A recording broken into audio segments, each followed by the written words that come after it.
Welcome to San Diego's most popular local morning news. Good morning, San Diego. Lots of high school seniors, of course, are making plans for college. In fact, if you're a junior, you should probably start thinking about how to pay for college. That's the next segment that we're tackling this morning, how to pay for college without going broke. Yeah. We have tips coming up. It is a stressful time for high school seniors right now. November is here. Deadlines are approaching to apply for colleges. And college planning specialist Michelle Mai joins us in studio today. She's here to give parents tips on how to pay for college once their students get accepted. And you run seminars throughout San Diego to help parents do just that. Welcome. Thank you. Tell me, Michelle, how many families are prepared to pay for college?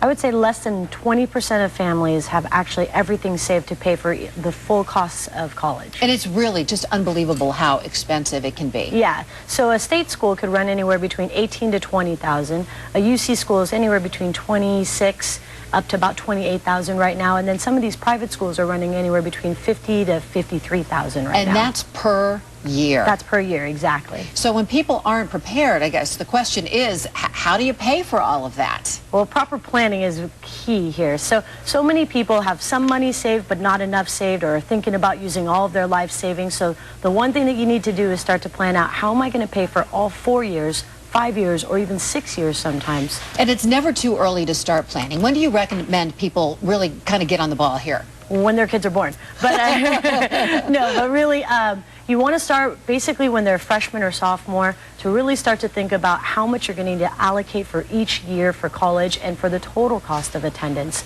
for each one of your kids. So if you have 2 kids, you have to think about 8 years of school at least.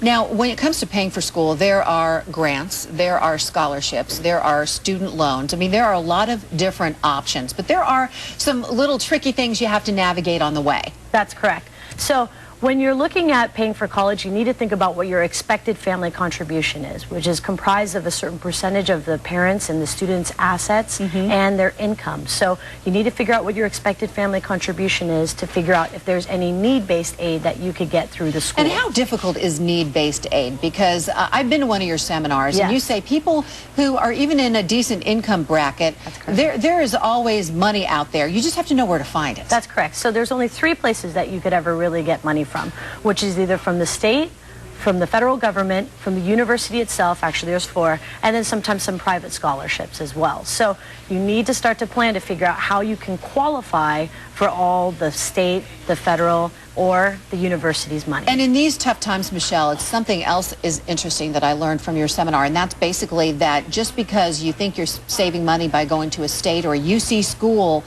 because of the overcrowding, it can take longer than normal to get through. That's right. So the average time it's taking for a student to get through a Cal State is 6 years. An average time it's taking for a student to get through the UC system is 5, and then private schools are oftentimes 4. Now, the private schools we chatted about during the seminar was that a lot of times they provide more need-based aid, which means that sometimes, especially families in San Diego here, they could get a private school education for the price of a UC or sometimes even a state school or less. So you have to factor all of those things in. Well, we want to let people know where they can see you, because I know that there are all kinds of different seminars throughout San Diego County to help families plan for college. And so we're going to have a link. What's the name of your company once again? College Planning Source. College Planning Source. We're going to have a link to College Planning Source on the KUSI website, because I bet you're real busy these days. This is the busy season, yeah. Michelle Mai, thanks for coming by. Appreciate Thanks for having me. Your tips this morning.